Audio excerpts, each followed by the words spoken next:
이제 오늘부터 시작되는 말씀 아프니까 복음이다. 우리들이 말씀의 본질로 좀 돌아보려고 하고요. 그래서 말씀을 듣기 전에 우리들이 이런 찬양을 함께 하면서 아마 8주 동안 함께 가게 될 것 같습니다. 오늘 말씀의 제목은 악한 자에게 화가 있으리라, 그런 말씀입니다. 제가 이렇게 목회를 하면서 저도 이제 목사 된 지가 이제 30여 년 되니까 목회에서 이런저런 일들을 경험하게 됩니다. 참 힘든 일 중에 하나가 누군가에게 이렇게 배척당하는 일이죠.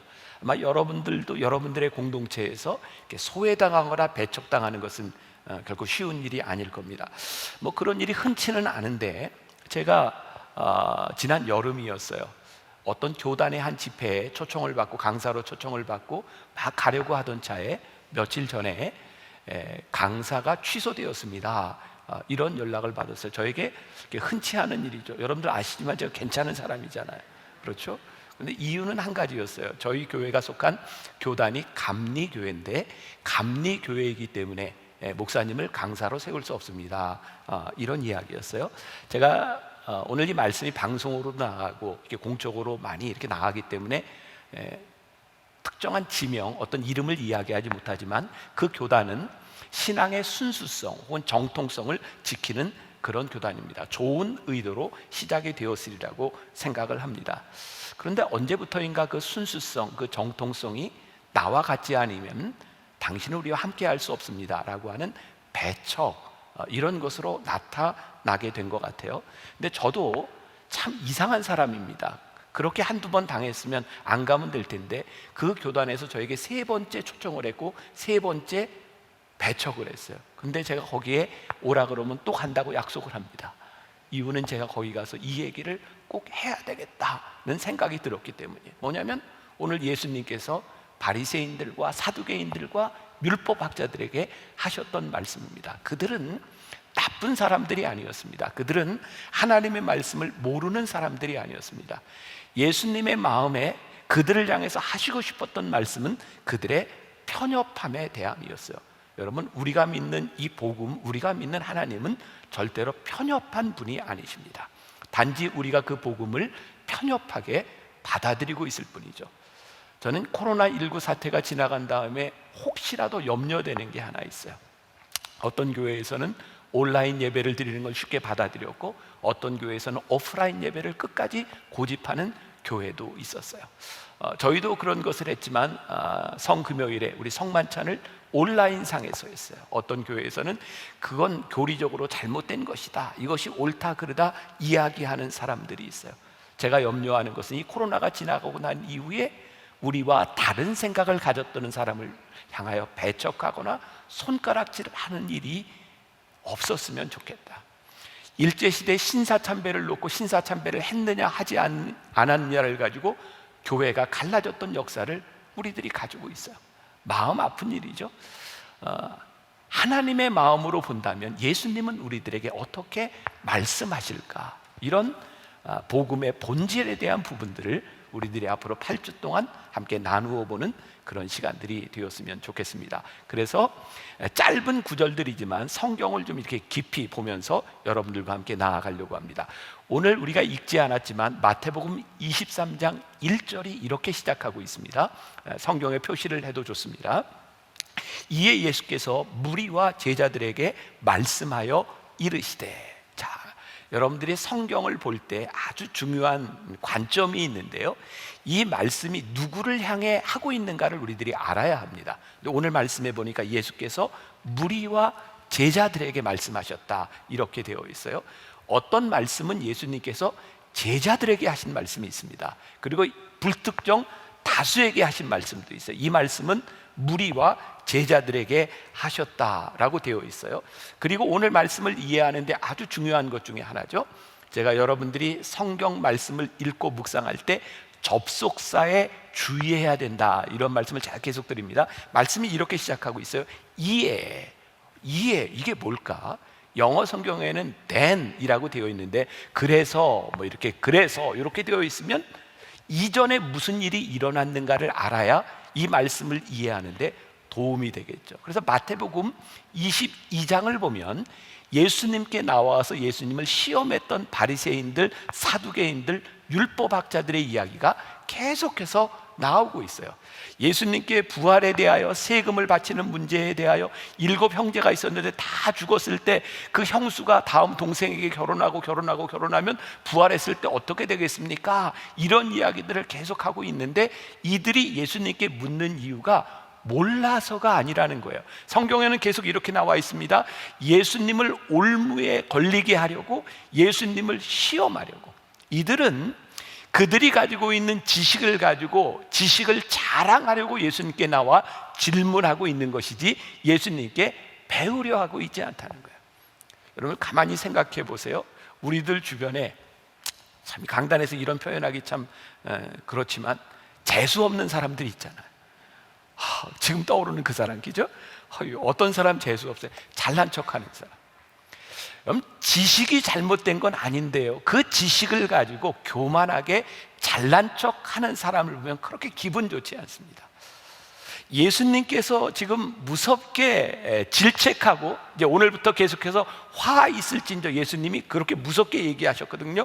화 있을진저. 이 사람들의 잘못이 무엇이냐면 이들이 가지고 있는 지식에 대한 문제가 아니라 그 지식으로 인하여 교만한 것에 대하여 예수님께서 계속해서 말씀하고 있는 거예요. 어쩌면 오늘 예배를 드리고 있는 우리들 가운데 굉장히 중요한 말씀이 될 수 있는데요, 우리가 신앙생활을 오래 하면 오래 할수록 우리들에게는 신앙에 대한, 성경에 대한 지식들이 쌓여갑니다. 그런데 그 지식이 하나님의 마음을 가로막는 것이 우리들의 신앙이 얼마나 무서운 것인가를 말씀하고 있는 거죠. 우리가 반면교사라고 하는 말을 많이 들어봤을 거예요. 제가 말씀을 준비하다 보니까 이 반면교사라고 하는 말이 처음 쓰인 게 1960년대 중국 문화대혁명 때 마오쩌둥이 처음으로 이 말을 사용했더라고요. 문화대혁명을 일으키면서 부정적인 것이 우리들에게 도움이 될 수 있다, 긍정적으로 보자, 이렇게 썼던 말이더라고요. 한자 수거의 타산지석하고도 좀 비슷한 의미일 것 같아요.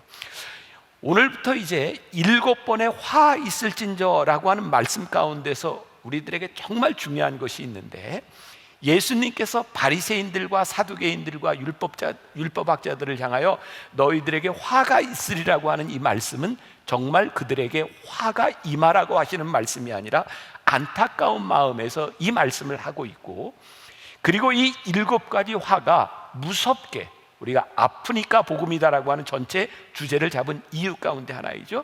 무섭게 우리들에게 다가올 때 그것이 우리들의 신앙에서 반면교사가 될 때, 그들을 통해서 우리들에게 주시는 말씀이 무엇인지를 깨닫기 시작할 때 이 말씀은 우리들에게 굉장히 유익한 말씀이 될 것 같아요. 자, 다시 이야기합니다. 바리새인들과 율법학자들과 사두개인들은 하나님의 말씀을 몰랐던 사람들이 아닙니다. 그들은 말씀을 몰랐던 것이 아니라 하나님의 마음을 몰랐던 사람들입니다. 하나님의 마음을 모르는 지식은 내 마음대로 적용되고, 하나님의 마음을 모르는 그 율법들은 무서운 잣대가 되어, 정의의 잣대가 되어 하나님의 마음을 아프게 할 수 있는 거예요. 그래서 오늘 우리는 이 말씀들을 계속 나누어 가면서 이 말씀을 말씀하고 계시는 하나님의 마음이 무엇인지를 깨달아 가야 될 때 이 말씀을 잘 이해하는 것이 되겠죠.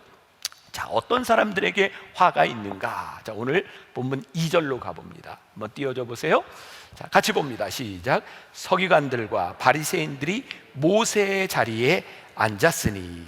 자, 서기관들과 바리새인들이 모세의 자리에 앉았다.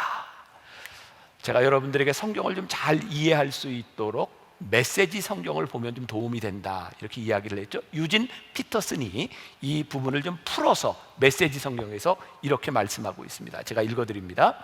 종교학자와 바리새인들은 하나님의 율법에 관해서라면 유능한 교사들이다. 모세에 관한 그들의 가르침을 따른다면 너희는 잘못될 일이 없을 것이다. 그러나 그들을 따르는 것을 조심하여라. 그들이 말은 잘하지만 그 말대로 살지는 않는다. 그들은 그것을 마음에 새겨 행동으로 옮기지 않는다. 모두 겉만 번지르한 가식이다. 이들의 문제는 뭐예요? 틀린 말을 하는 사람이 아니라는 거예요. 예수님께서 하시는 말씀이 그들이 말하는 것 그대로 살아가면 너희들 아무 문제가 없다. 그들이 잘못된 것은 아니다. 문제는 그들이 말한 대로 살지 않는다. 말한 대로 살지 않으며 그들은 모든 지식을 알고 있고 그들이 이야기하는 것이 틀리지 않지만 그 말씀을 자기에게 적용하려고 하지 아니하고 다른 사람을 향해 그 말씀을 적용하려고 삿대질을 하고 그들을 비판하고 있다. 오늘날 용어로 가장 적절한 게 있죠. 내로남불인 거예요. 우리 하나님께서 지금 이 시대를 살고 있는 우리들에게 정말 하시고 싶은 말씀이 뭐냐면 내로남불인 거예요. 너희들은 너희들이 알고 있는 그 말씀을 누군가에게 적용하며 그 말씀이 너희 안에서 역사하도록 너희들이 살지 않는구나. 바리새인들은 다른 사람들을 행위로 판단하지만 자신들의 삶에는 늘 이유가 넘쳐나는 거예요. 오늘 하나님께서 우리들에게 하시는 말씀에 그렇게 살지 말라는 거예요. 그래서 마태복음 7장 12절에도 보면 이런 말씀이 있죠. 그러므로 무엇이든지 남에게 대접을 받고자 하는 대로 너희도 남을 대접하라. 이것이 율법이요 선지자니라. 여러분 그런 생각이 들지 않으세요? 우리가 진짜 말씀대로만 살면 될 것 같지 않으세요? 야, 너희들이 대접받기를 원하면 너희들이 그렇게 대접해. 우리는 다른 이들에게 선하고 좋은 대우를 받기를 원하잖아요. 그러면 그렇다, 아니면 아니다. 그렇죠? 네. 그런데 우리들이 그렇게 선하고 좋은 대우를 받을 만한 자격이 있는 사람들인가요? 아니, 우리는 그런 자격이 없습니다. 저 스스로 저를 봐도 부족한 것이 얼마나 많습니까? 그런데 우리는 좋은 대우를 받고 싶어요. 그러면 우리의 이웃들과 우리의 형제자매들을 바라보며 그들의 부족함에도 불구하고 그들을 잘 대해주고 용서하고 은혜를 베풀어야 우리도 그렇게 받을 자격이 있는 것이지, 너는 그렇지 않으면서 왜 그렇게 사느냐는 거예요. 자, 그래서 마태복음 7장 5절에 보니까 외식하는 자여 먼저 내 눈 속에서 들보를 빼어라.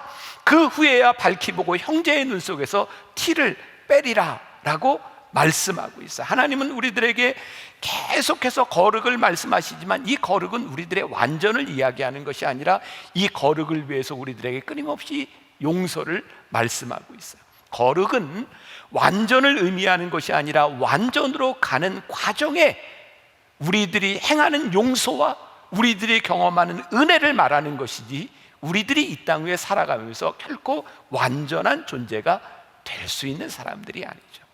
그래서 이사야 1장 18절에 보면 유명한 말씀이 있어요. 여호와께서 말씀하시되 오라 우리가 변론하자. 너희의 죄가 주홍같이 붉을지라도 눈과 같이 희어질 것이요 진홍같이 붉을지라도 양털같이 희게 되리라. 죄를 가지고 우리들에게 나오라는 거예요. 하나님께서 우리의 죄를 용서하시겠다는 거예요. 그것이 우리들이 믿는 복음의 본질이에요. 그런데 사두개인들, 바리새인들의 문제는 뭐냐면 그들이 죄를 미워할 뿐만 아니라 죄인도 미워하더라는 거예요. 정의를 가지고 죄를 보고 죄인을 바라보니 정의가 시퍼렇게 살아있는데 그 시퍼런 정의에 사랑이 없으니 누군가를 아프게 하고 정죄하는 것으로 끝나버린다. 우리가 알고 있는 복음은 정의를 무시하는 것이 아니라 정의 위에 더 중요한 하나님의 사랑이 있음을 믿으며 살아가는 것이 복음의 본질이죠. 김영석 교수가 매 주말 그 조선일보에 연재하는 글들이 있어요. 그 중에 하나를 보게 돼서 이런 제목이었어요. 정의를 완성하는 것은 사랑, 바로 인간애다. 그래서 이렇게 얘기를 하더라고요. 성경을 읽어보면 포도밭 주인이 아침 9시, 낮 12시, 저녁 5시에 와서 일해준 품꾼들에게 다 같은 품삯을 주었다는 비유가 있다. 이 비유 아시죠?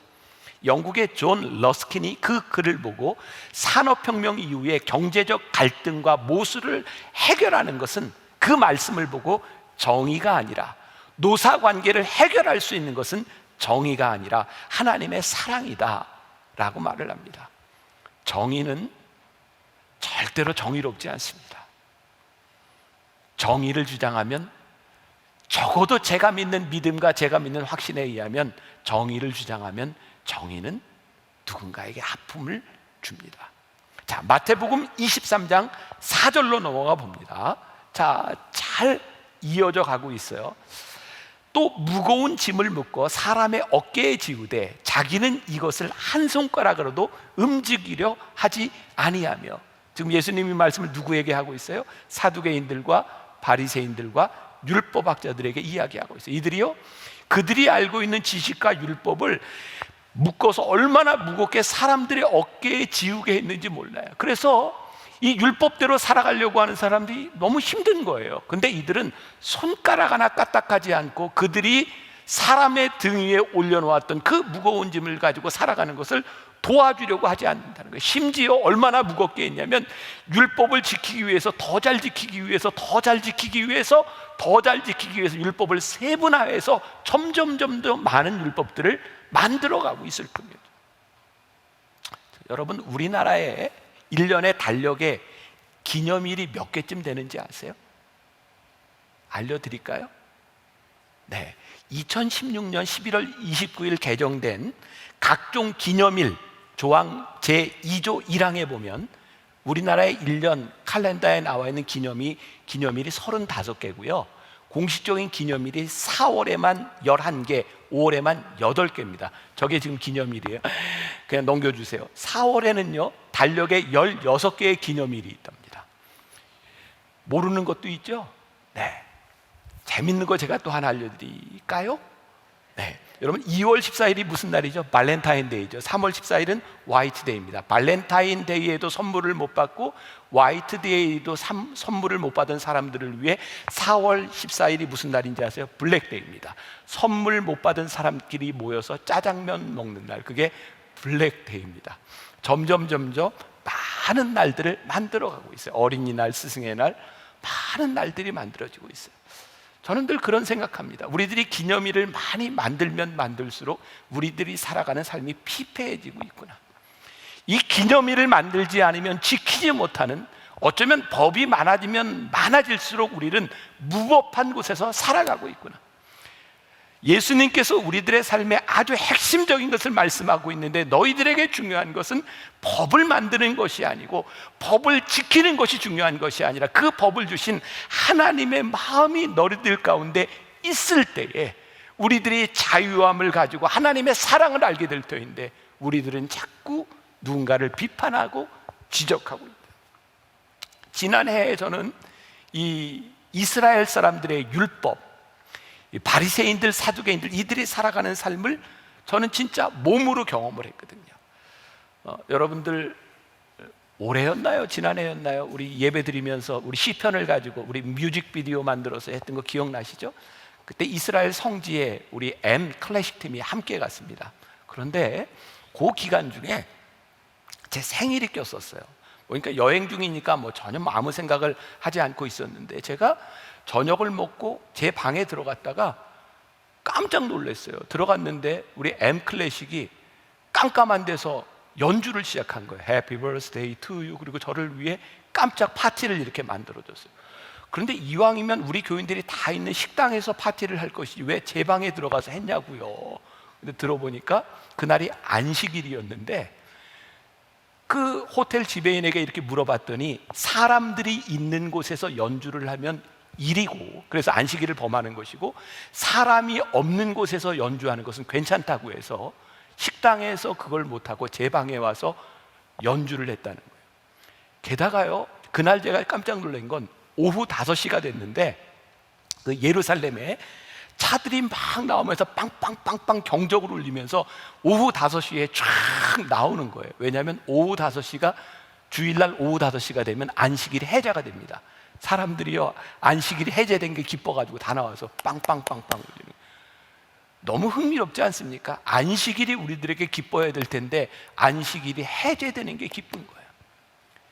하나님께서 우리들에게 주신 이 안식일, 우리들에게 기쁨이 되어야 될 텐데 언제부터인가 이 안식일이 무거운 짐이 되어버린 거예요. 게다가 제가 그날 아침에 엘리베이터를 타고 아침을 먹으러 내려오다가 참 힘들었던 건, 엘리베이터를 제가 잘못한 거예요. 안식일 엘리베이터를 탔어요. 안식일 엘리베이터는 타면 제가 아무리 눌러도 아무것도 작동하지 않습니다. 무조건 매층 서서 열렸다 닫혔다를 합니다. 왜? 안식일에 이거 누르면 일이니까.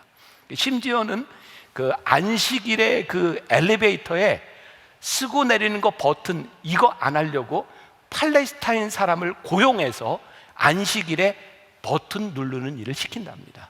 나는 안식일을 잘 지키기 위해서 다른 사람은 안식일을 범하게 만드는 거죠. 예수님께서 그 당시에 바리새인들과 사두개인들과 율법학자들을 바라보시면서 예수님이 화가 나셨어요. 너희들이 율법을 알고 너희들에게 지식은 충만한데 너희들에게 하나님의 마음이 없구나. 너희들에게 하나님의 마음이 있었더라면 너희들이 안식일을 그렇게 지키지 않았을 텐데 너희들에게 하나님의 마음이 없구나. 자, 마태복음 23장 5절로 넘어가요. 이건 이제 다음 주에 제가 조금 더 다룰 내용인데, 그들의 모든 행위를 사람들에게 보이고자 하나니, 그들이 누구예요? 바리새인 사두개인들. 곧 그 경문띠를 넓게 하여 옷수를 길게 하고 성경 문구를 이렇게 새긴 것을 길게 느리고 다니면서 사람들이 보도록 했다는 거죠. 유진 피터슨이 이 부분을 이렇게 표현하고 있습니다. 제가 한번 읽어드릴게요. 그들의 삶은 끝없는 패션쇼다. 오늘은 수놓은 기도쇼를 두르고 내일은 현란한 기도를 올린다. 언제부터인가? 그들의 관심이 하나님께 기도드리고 하나님께서 우리들에게 주신 말씀을 읽는 것이 아니라 그 말씀을 자랑하는 자들이 되어버렸어요.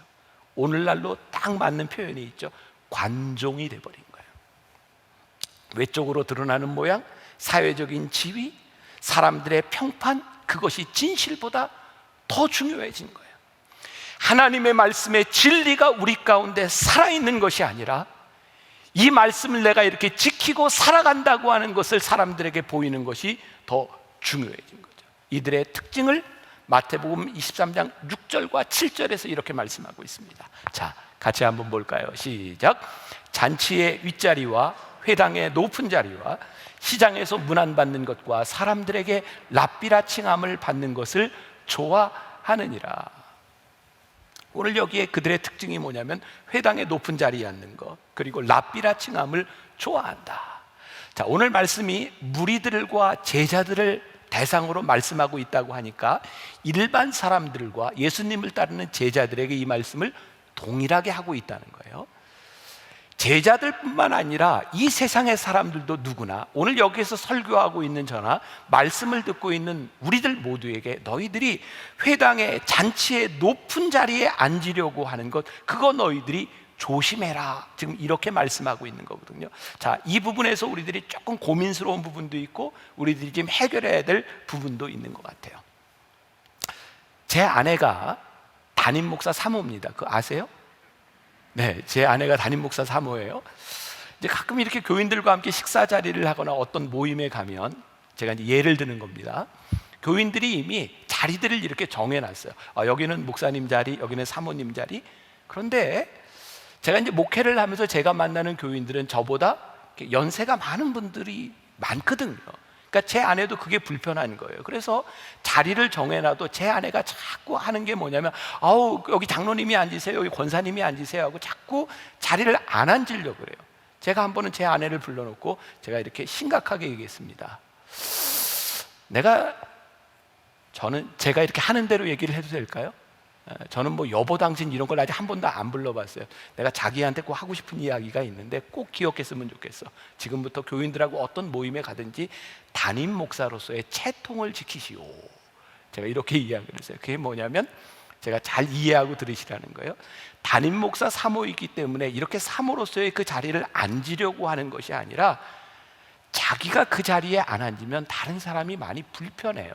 그러니까 사람들과의 모임에서 여기 앉으라고 지정해주면 그냥 앉아주는 게 다른 사람들을 편안하게 하는 거니까 그렇게 했으면 좋겠어. 자, 제가 이 구분을 하려고 하는 거예요. 예의와 욕심은 다른 거예요. 그러니까 우리들이 살아가면서 연장자도 있고 사회생활을 하다 보면 우리들에게 지위도 있어요. 그러니까 그 지위에 합당한 어떤 모임에서 우리들이 앉아야 될 자리에 앉는 것은 문제가 되는 것이 아니에요. 그런데 오늘 성경에서 이야기하는 것이 뭐냐면 너희들이 앉아야 할 자리가 아님에도 불구하고 그 자리를 탐하는 것은 문제요, 그것은 욕심이요, 그것이 잘못됐다라고 우리들에게 말씀하고 있는 거예요. 구분하셔야 돼요. 우리가 높은 자리에 가고 우리들이 어떤 직책을 가지는 것이 우리의 인생에 잘못된 것이 아니라 내가 있어야 될 자리에 가면 안 되는 자리에 내가 가려고 하는 욕심, 그것이 너희들에게 문제다라고 말씀하고 있는 거예요. 이 부분에서 저나 여러분들이나 아무도 자유롭지 못해요. 저도 전도사 시절을 거쳐서 부목사 시절 또 이렇게 목회를 했어요. 저에게는 늘 그런 생각이 있었거든요. 아마 다른 목사님들도 다 그런 생각하지 않을까. 제가 전도사가 되고 목사가 되고 했을 때 늘 그런 생각이죠. 어떤 교회에서 나를 오라고 할까? 나는 어디를 가서 목회를 하지? 늘 제 마음 가운데는 어디에서 나를 불러줄까? 그런 생각들, 그런 기대감들이 제 안에 있었던 것 같아요. 제가 만나교회 목회를 하고 만나교회 담임 목사가 되면서 어느 날 내가 참 행복한 사람이다는 생각이 들었어요. 그렇죠? 저 행복해 보이죠? 언제 그런 생각이 들었냐면 제가 만나교회 담임 목사로 목회를 하는데 제가 다른 데 갈 데가 없더라고요. 세상에 저한테 다른 데 우리 교회로 오세요? 이렇게 초청하는 데가 하나도 없어요. 그래서 저는 갈 데가 없어요. 그래서 저는 여기에서 목회를 해야 되나 보다, 여기가 내 자리구나 생각하니까 그게 행복이더라고요. 자, 물론 앞으로 제가 인생을 살아가는 동안 하나님께서 저를 어떤 곳에 부르실지, 하나님이 저를 어떤 곳에 보내실지 저는 순종해야 합니다. 그런데 지금 제가 있는 자리에서 하나님이 나를 보내주시고 여기에 있게 하신 이 자리가 나에게 복된 자리구나 라고 생각을 하니 내가 다른 것을 볼 이유도, 높은 것을 쳐다볼 이유도, 내가 여기가 사명의 자리구나 생각하는 것이 나에게 너무 행복한 일이구나는 것이 느껴지더라고요.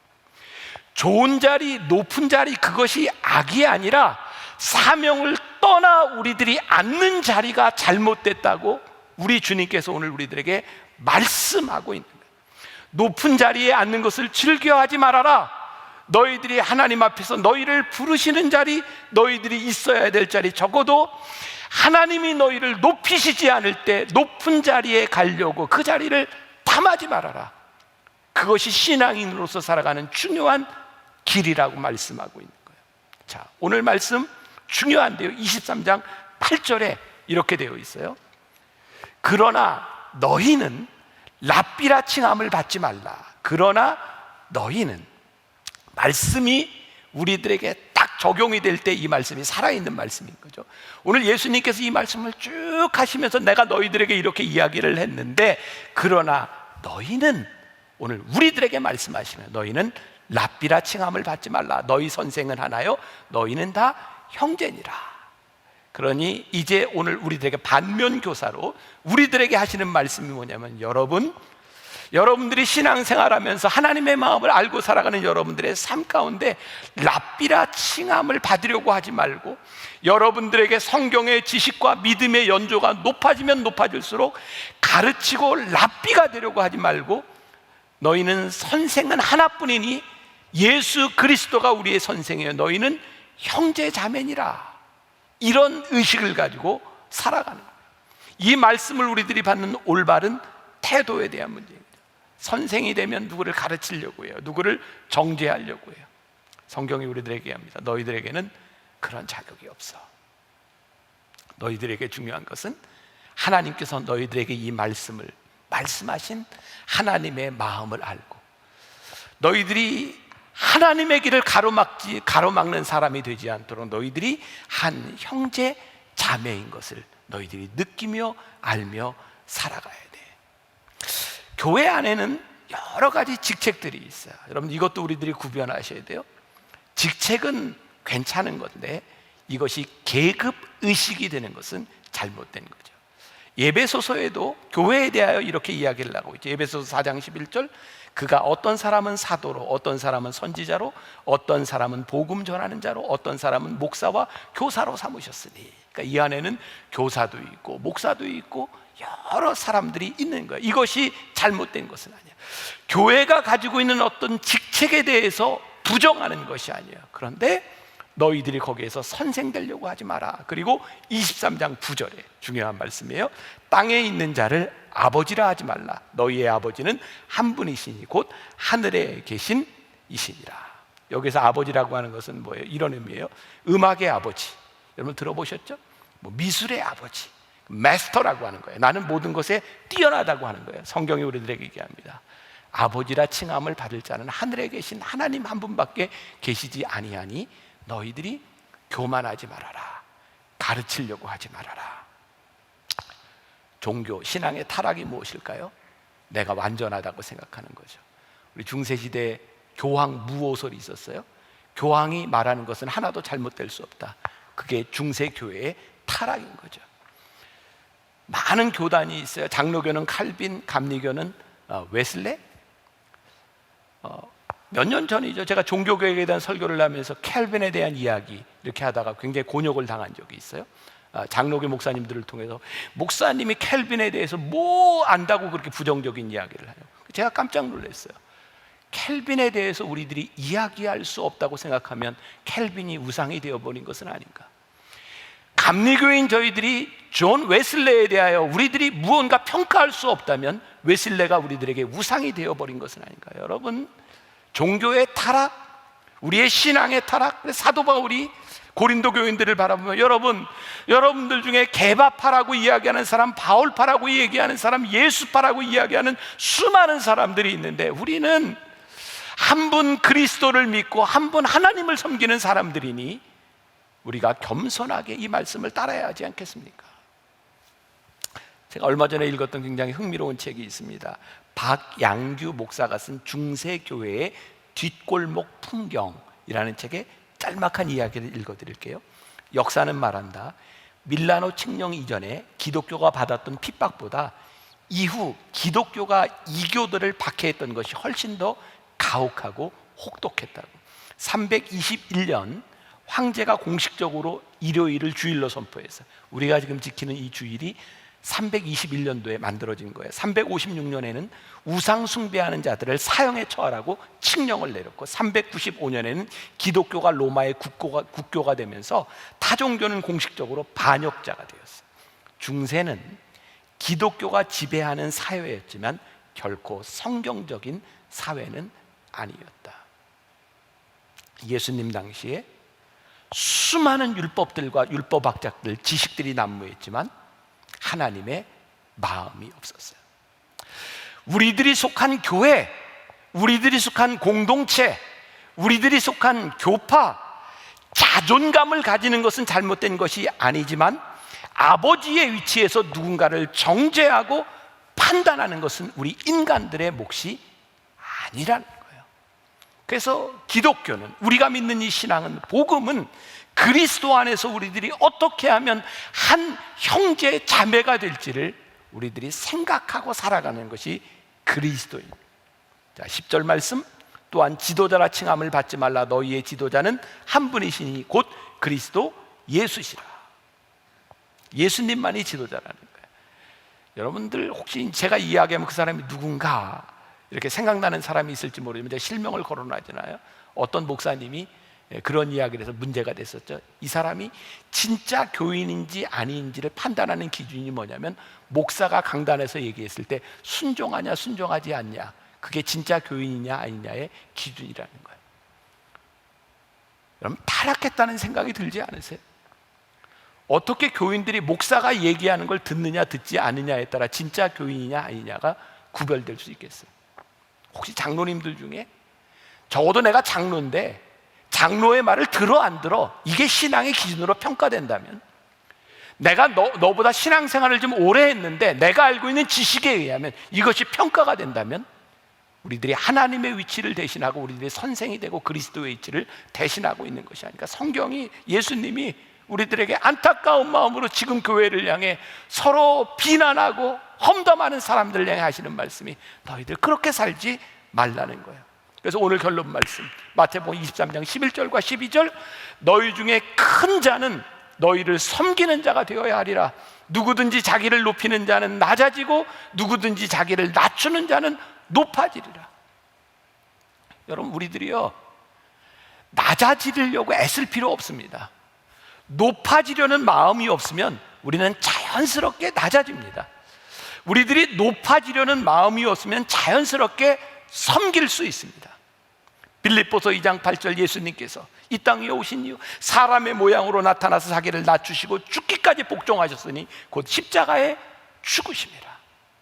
예수님께서 제자들에게, 무리들을 향해 이렇게 말씀하셨을 뿐만 아니라 예수님께서 십자가를 통해 우리들에게 보여주셨어요. 저는 복음이 능력이라고 믿거든요. 아프니까 복음이다. 이 복음을 우리들의 삶에 적용하는 것이 참 힘들고 아플지 몰라요. 그런데 복음이 우리들 가운데 살아있으면 저는 이 나라와 이 민족과 우리들의 삶에 소망이 되리라고 믿습니다. 오늘 말씀 서론으로 전하고 내일부터 다음 주부터 7가지의 화 있을진저 라고 하는 말씀을 계속해서 나누게 될 터인데, 이 말씀이 아프지만 우리들에게 복음이 되고 다시 말씀 앞에 우리를 서게 하는 그런 역사가 있기를 주님의 이름으로 간절히 축원합니다.